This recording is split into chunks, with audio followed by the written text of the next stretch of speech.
حضور کے ایک صحابی ہیں جن کا نام ہے اصلاح بن شریک رضی اللہ تعالیٰ عنہ۔ ڈیوٹی کیا تھی، ذمہ داری کیا تھی؟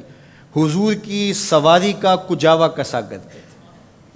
جب بھی سفر ہوتا یہ ساتھ چلتے، پڑاؤ ہوتا تو کجاوا کھول دیتے، پھر کوچ کرنا ہوتا تو کجاوا کس دیتے۔ ایک سفر پہ حضور کے ساتھ تھے، رات پڑاؤ کیا، انہیں غسل کی حاجت ہو گئی۔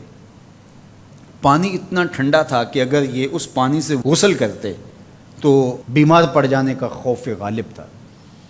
تو یہ کہیں سے لکڑیاں جمع کر کے لاتے ہیں کہ پانی گرم کروں اور غسل کروں۔ ادھر کوچ کا وقت آ گیا تو انہوں نے جلدی سے ایک انصاری صحابی سے کہا کہ حضور کی سواری کا وہ کجاوا بڑا ہے، اس کو یوں کس دو۔ یہ گئے، کجاوا اٹھایا اور کس دیا، اور حضور بیٹھے اور تشریف فرما ہوئے اور قافلہ کوچ کر گیا۔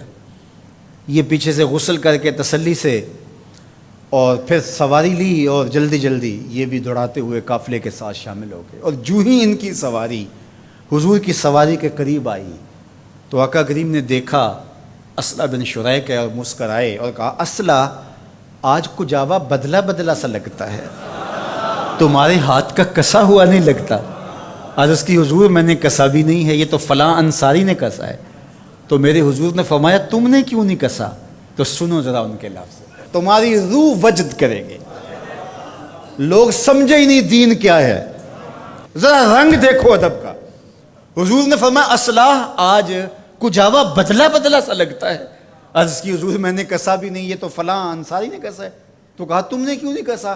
کہا حضور میں غسل سے نہیں تھا، اور میں نے گوارا نہیں کیا کہ جس سواری پہ آپ نے بیٹھنا ہے اور جس کجاوے پہ آپ نے تشریف رکھنا ہے ان لکڑیوں کو بھی بے وضو ہاتھ لگاؤں، ان لکڑیوں کو بھی بغیر طہارت کے چھوؤں، یہ میری محبت نے گوارا ہی نہیں کیا۔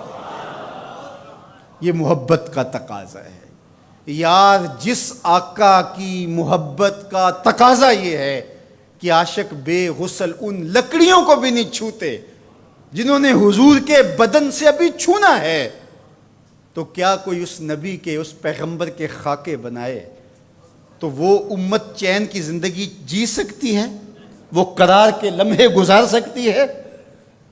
تو کیا ہمارا صرف اتنا ہی فرض ہے کہ ہم فیس بک پہ احتجاج کر دیں؟ اگرچہ یہ بھی محبتوں کا ایک رنگ ہے، اور اس کے بعد ہم ٹھنڈے ہو کے بیٹھ جائیں اور وہ ہر 5 سال کے بعد، ہر 3 سال کے بعد، ہر 2 سال کے بعد یہ حرکت کریں، اور ہمیں پتہ ہے کہ آج کی ہے اور 3 سال بعد پھر انہوں نے کرنی ہے، تو ہم بس اس پہ کفایت کریں اور کافی ہو جائے؟ نہیں، ہمیں دین اسلام کو غالب کرنے کے لیے آخری سانس تک جنگ کرنی ہوگی۔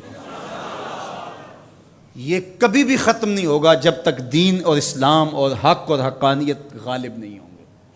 اور اس کے لیے ہر شخص جس شعبے میں ہے خلوص کے ساتھ، وہ عالم دین ہے، وہ منبر و محراب کی ذمہ داریوں کو نبھا رہا ہے، وہ تدریس کی مسند پہ بیٹھا ہے، وہ ملک کی معیشت کی ذمہ داری لیے ہوئے ہے، اور سلطنت کے ذمہ دار لوگ ہیں، جو جہاں بھی بیٹھا ہے اس کو چاہیے کہ اپنی زندگی کی ایک ایک سانس لگا دے، اپنی ساری صلاحیتوں کو صرف کر دے، جتنی جلدی ہو سکے اسلام غالب ہو۔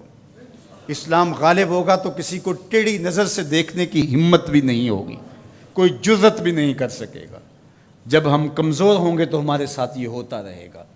تو آئیے میں اور آپ یہ عزم کریں کہ اپنی ساری زندگی رسول اللہ کے نام لگائیں گے، جئیں گے تو حضور کے لیے، مریں گے تو حضور کے لیے، اور آخری سانس تک حضور کے وفادار رہیں گے۔